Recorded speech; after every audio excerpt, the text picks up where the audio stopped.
¿Alguna vez te has preguntado qué es el costumbrismo y qué impacto tuvo en la construcción de una identidad nacional mexicana? El día de hoy te hablaré acerca de la literatura costumbrista mexicana. Bienvenido a un nuevo video.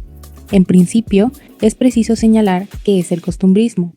Pues bien, en un sentido muy amplio, costumbrismo sería aquel género literario que se propone la descripción no de un carácter o de unos caracteres individuales, sino de formas de vida colectiva, de ritos y hábitos sociales.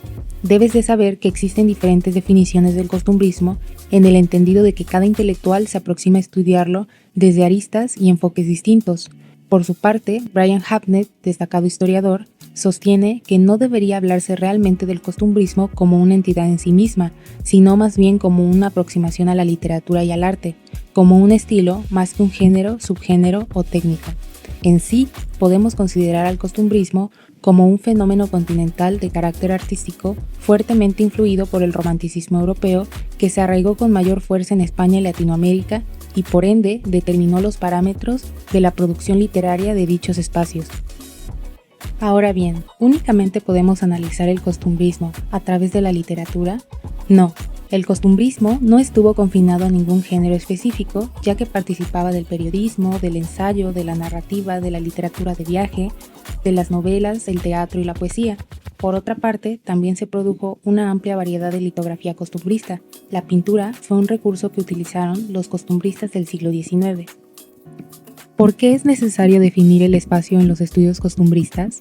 Porque se puede aludir a costumbrismo español, brasileño, peruano, salvadoreño, hondureño, entre otros. Y en función de la región se habla forzosamente de características propias, de singularidades y de periodos de máxima producción, aunque esto también ha otorgado la posibilidad de establecer semejanzas y diferencias, así como los propósitos particulares que adquirió este movimiento en cada país, los cuales derivaron de los contextos sociales, culturales y políticos en que los artistas y escritores se desenvolvieron. La presencia de máximo desarrollo del costumbrismo a nivel América Latina se sitúa entre 1830 y 1870. Para el caso mexicano, se pueden reconocer claramente dos periodos en su desarrollo. Un primer momento que abarca de 1836 a 1870, que coincide con la fundación de la Academia de San Juan de Letrán en 1835, la del Liceo Hidalgo en 1851 y la de la Escuela Nacional Politécnica en 1867, que en un contexto institucional jugaron un papel de relevancia indiscutible. Y un segundo momento que va de 1870 a 1890, donde el costumbrismo, ahora bajo la forma de la novela, se dará la tarea de criticar la vida y las costumbres de la clase media como un obstáculo para la consolidación plena de la identidad nacional y del proyecto de nación liberal tan ansiado. ¿Por qué es importante la Academia de Letrán? Esta academia, fundada por un grupo de alumnos, entre los cuales se encontraban José María Lacunza, Guillermo Prieto y Manuel Paino, tuvo por objetivo abrir un espacio a los escritores en aras de construir una literatura inspirada en temas nacionales, siguiendo a costumbristas españoles como Ramón de Mesonero Romanos y Mariano José de Larra, los cuales se dedicaron a observar el ambiente que los rodeaba y a describirlo, resaltando aquello que consideraban pintoresco. Se alejaron de los pequeños círculos letrados y empezaron a detenerse en aquellas costumbres locales que antes habían parecido desdeñables. En sí, esta asociación tuvo la capacidad de plantear un proyecto de mexicanización de la literatura, para lo que fundó diversos periódicos y revistas culturales. Así, desde las páginas de las revistas y periódicos comenzaron a reconocerse, a describirse y perfilarse literaria y plásticamente, tanto a nivel físico como moral, los más diversos arquetipos que componían a y coexistían en la sociedad y cultura mexicana de la época: la mexicana, el cochero, la mestiza, el arriero, los vendedores de dulces, el ranchero, la china, el guerrero indio, los jarochos, el costeño, los indios del norte, entre otros. Todos estos y más personajes arquetípicos pues comienzan a integrarse y conformar el imaginario nacional que configurará discursiva e icónicamente al hombre en México. ¿Cuáles fueron las características de la literatura costumbrista mexicana? El costumbrismo elevó las características provinciales y locales. Sin importar las aspiraciones nacionales que pudieran atribuírseles, los costumbristas tenían profundas raíces regionales. Realizaron descripciones de la vida y las costumbres locales. Los personajes y las acciones de sus escritos frecuentemente están situados en el campo, en las villas o en pequeños pueblos.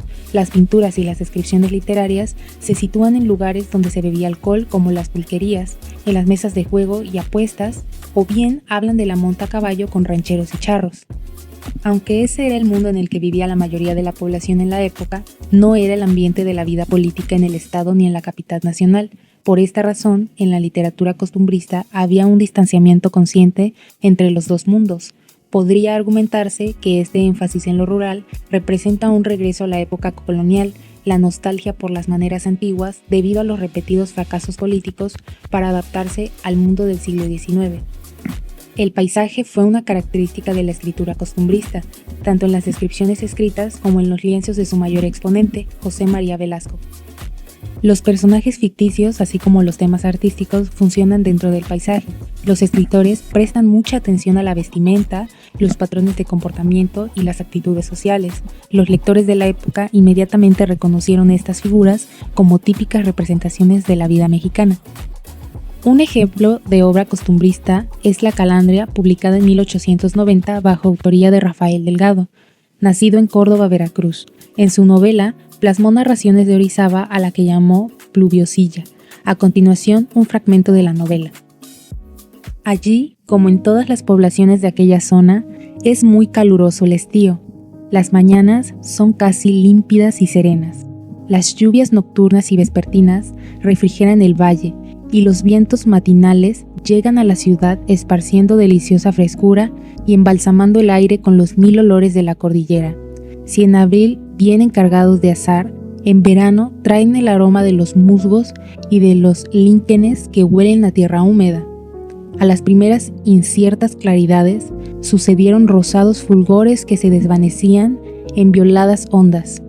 El rosa se tornó en púrpura y poco a poco se hizo más y más vivo, más intenso, hasta tomar el color del fuego y convertirse en un amarillo deslumbrador.